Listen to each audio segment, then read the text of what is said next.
Il y a très longtemps, une corde reliait le ciel à la terre.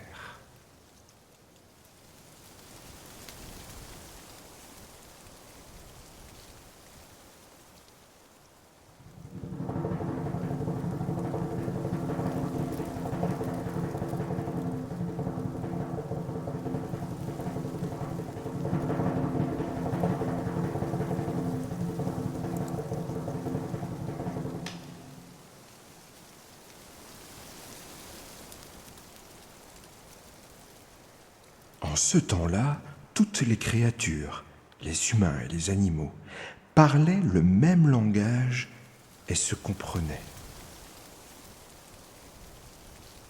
Ils travaillaient ensemble, ils dansaient ensemble, ils partageaient tout. Les humains et les bêtes aimaient la musique, mais il n'y avait pas de tambour sur la terre. Le seul tambour de la création était tout là-haut, au ciel. Ceux qui avaient envie de danser grimpaient le long de la corde, se réunissaient chez Dieu et faisaient la fête.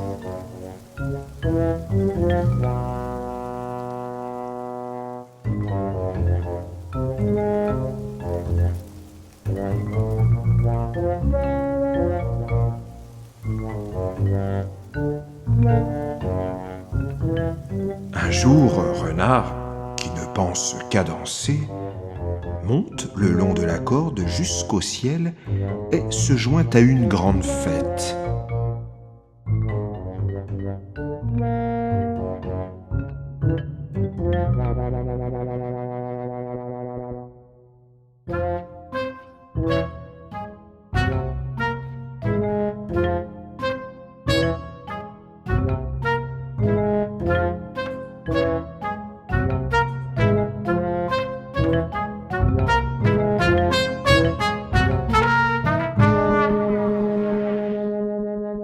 Le tambour résonne et les danseurs s'en donnent à cœur joie.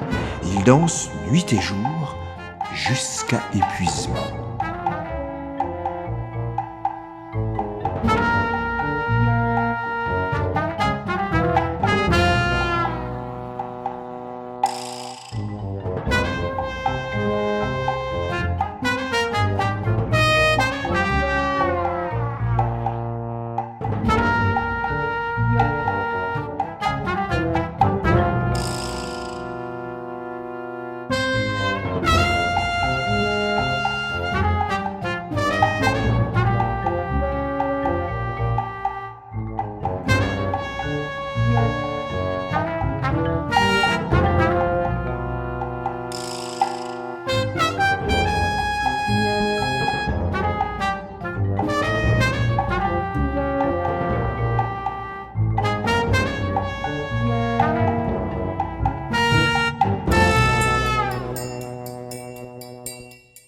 Renard se réjouit du bonheur qu'il peut lire sur le visage des danseurs.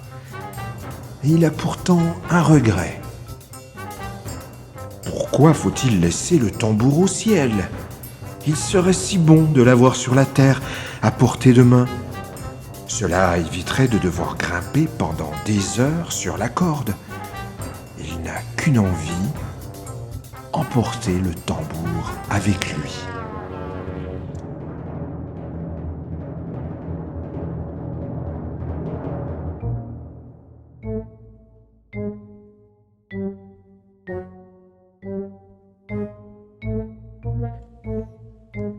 Il attend que tout le monde soit parti, et quand il est tout seul, il attache le tambour à sa queue et descend le long de la corde.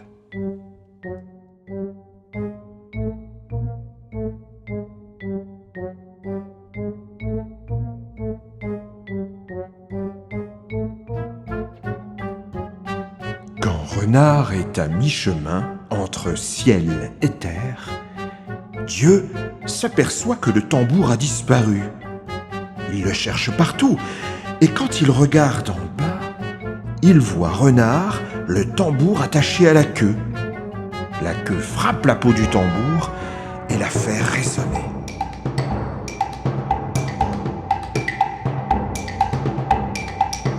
Dieu est en colère. Il ne sait que faire. Soudain, il prend un couteau et coupe la corde. C'est depuis ce temps-là qu'il y a des tambours sur la terre pour danser et faire la fête. C'est depuis ce temps-là aussi qu'il n'y a plus de lien entre le ciel et la terre.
Un jeune adolescent du nom de Tan voyage à pied jusqu'à la ville de son grand-père.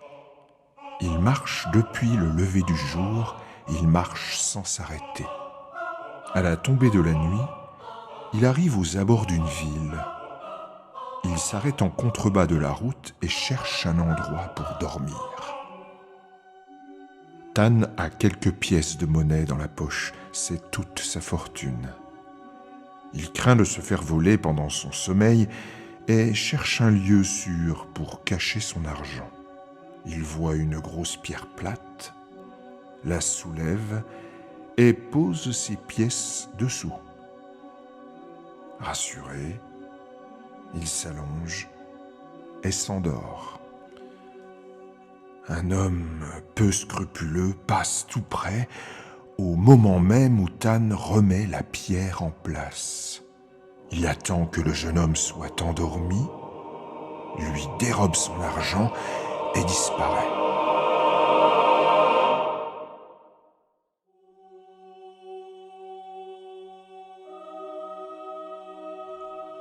Tan dort à poing fermé jusqu'à l'aube.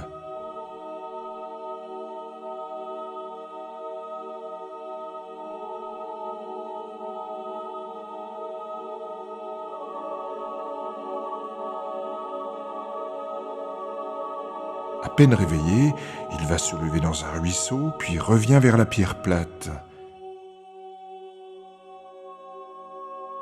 Il la soulève pour reprendre ses pièces, pensant que cela pourrait lui payer un bon repas en ville. Il soulève donc la pierre et passe la main dessous. Ses doigts ne rencontrent que la terre sèche.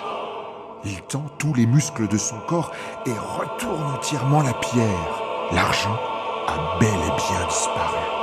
Tan est désespéré.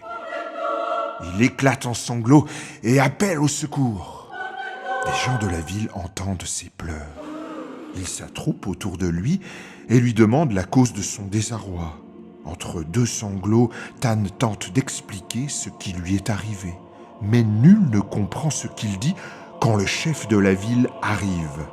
Il s'approche de Tan et lui demande de se calmer pour lui expliquer la cause de son malheur. « La nuit dernière, j'ai dormi au bord de la route. J'ai caché mon argent sous une pierre. Au petit matin, j'ai regardé sous la pierre et mes pièces avaient disparu. » Le chef fronce les sourcils. Il réfléchit sérieusement aux propos de Tan. La population guette sa réaction et se demande comment il va réagir. « Où est cette pierre ?» demande le chef. « La voici !» répond Tan en montrant à tous les habitants le lieu où son argent a disparu. « Arrêtez cette pierre !» ordonne sévèrement le chef. « Elle sera jugée pour vol. Elle est sans aucun doute la coupable. » Les gens sont abasourdis, ils n'en croient pas leurs oreilles. « Pourquoi me regardez-vous ainsi ? Allez, saisissez cette pierre ! C'est bien elle qui a dérobé l'argent de ce jeune homme. » Le ton du chef ne prête pas à discussion. Les habitants obéissent aux ordres. Ils saisissent la pierre et l'emportent sur la place centrale de la ville où se tiennent tous les procès.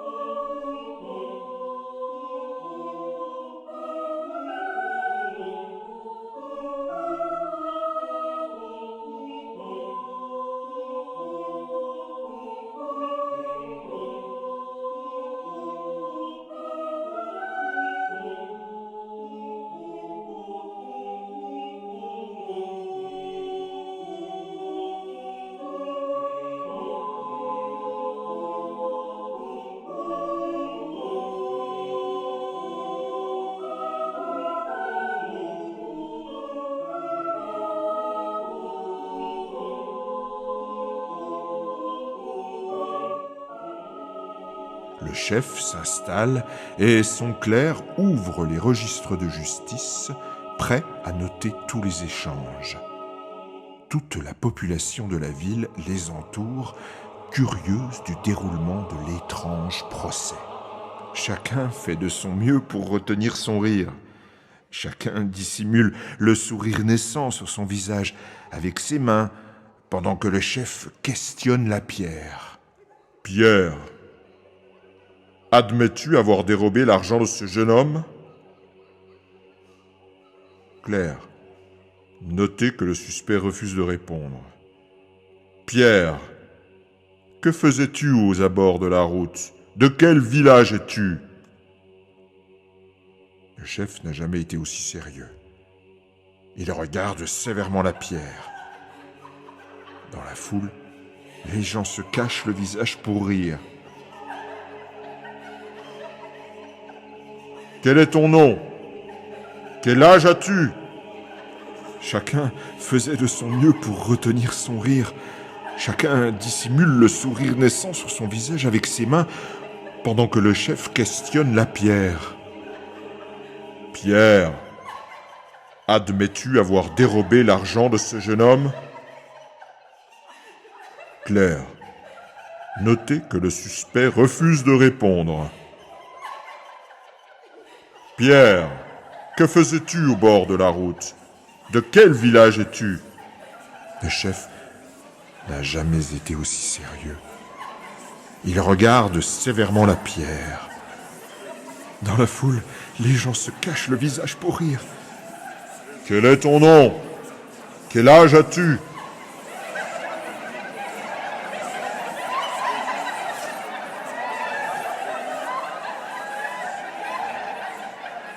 Des ricanements jaillissent de la foule. Certains rient ouvertement, d'autres font mine d'éternuer ou de renifler.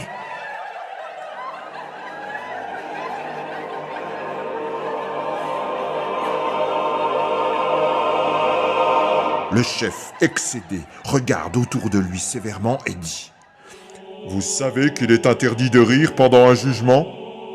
C'est une cour où la loi exerce ses droits. Je vous préviens, celui qui transgresse les règles du tribunal sera puni. »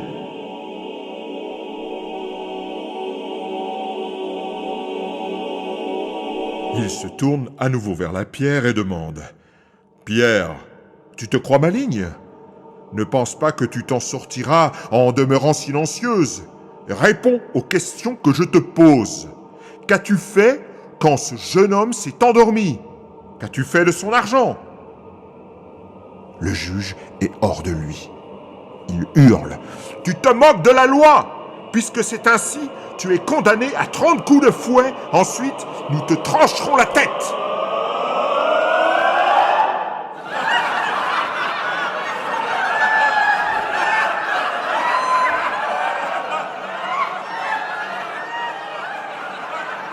La foule ne peut plus se retenir.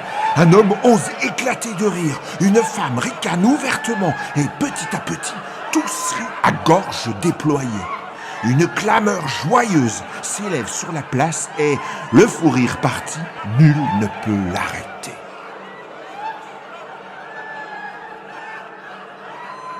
Seul le chef garde son sérieux.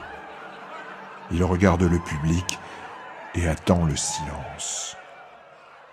Chacun fait de son mieux pour se contrôler et petit à petit le calme revient. Le chef se retourne alors vers son clerc.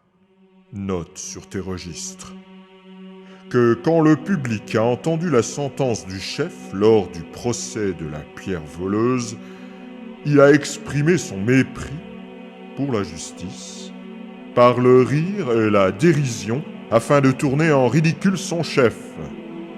Chaque personne présente est donc condamnée à verser une amende d'une pièce de 10 piastres. Plus personne n'ose rire. Les hommes et les femmes se mettent en rang et payent leur amende.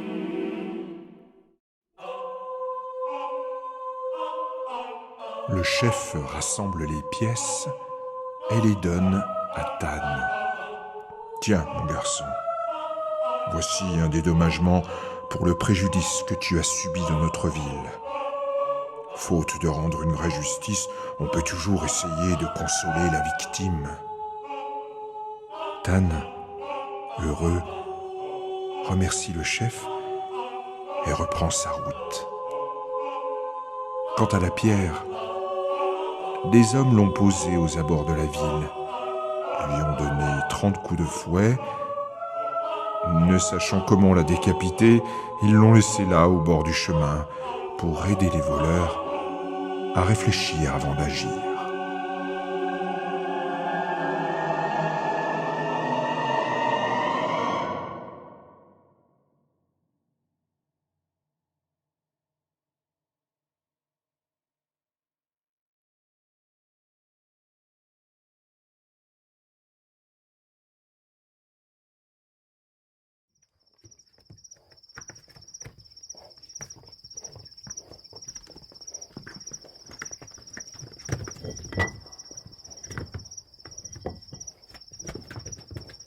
C'est l'histoire d'un homme et d'une femme qui marchent dans la forêt depuis des jours et des jours, des nuits et des nuits.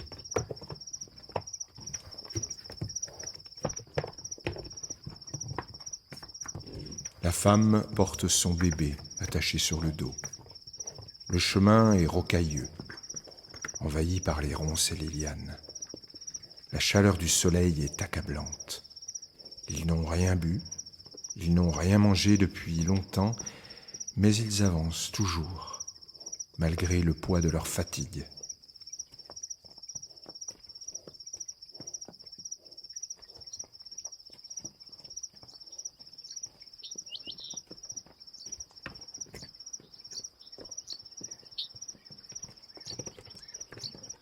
Un matin, ils atteignent la lisière de la forêt et voient à perte de vue, devant eux, une plaine verdoyante.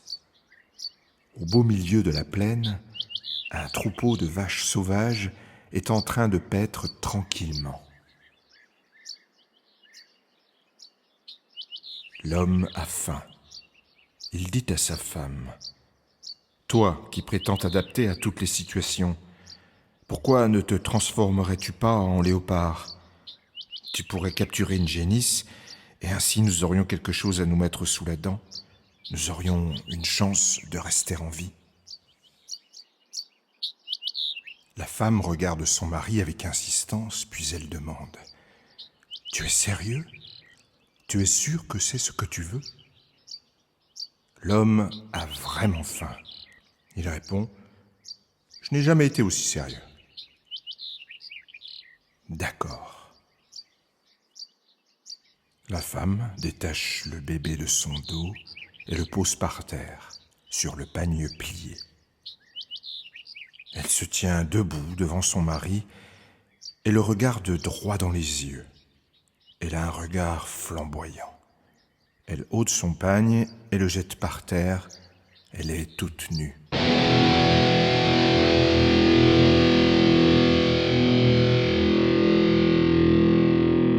L'homme voit des poils qui lui poussent sur la tête et sur le corps.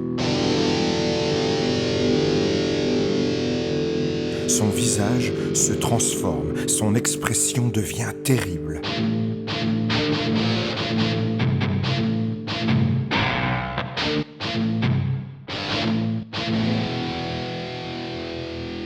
Ses yeux lancent des étincelles, un rictus tord sa bouche, des canines acérées dépassent de ses lèvres, des griffes pointues poussent aux extrémités de ses mains et de ses pieds.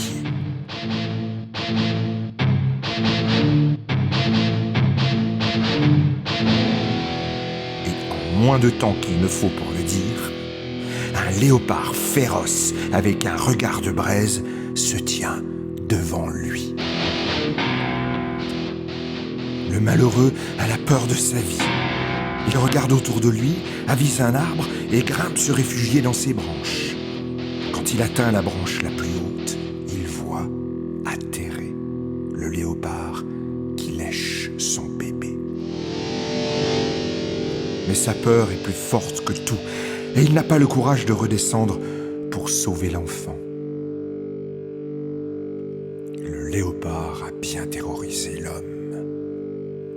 Il bondit maintenant vers le troupeau de vaches sauvages et court comme une flèche. Il attaque une belle et grosse génisse, lui tranche la gorge d'un coup de dent et la traîne jusqu'au pied de l'arbre où l'homme tremble encore de peur.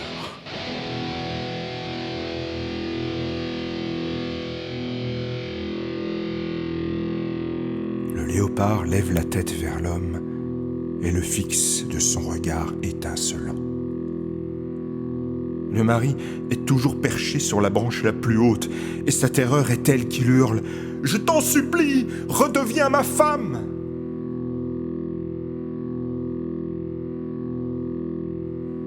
Doucement, lentement, les poils se rétractent, les griffes disparaissent. Elle se redresse, le visage se radoucit, les yeux s'apaisent. Les bras se dessinent et la peau reprend sa douceur de velours. La femme est enfin debout, au pied de l'arbre.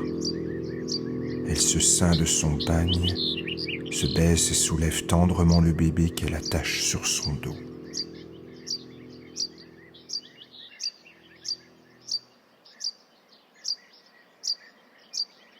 L'homme est toujours sous le choc. Il n'ose pas bouger. Elle lève la tête vers lui et lui dit : « Descends et viens manger. Nous devons repartir. » Et c'est ce que l'homme a fait.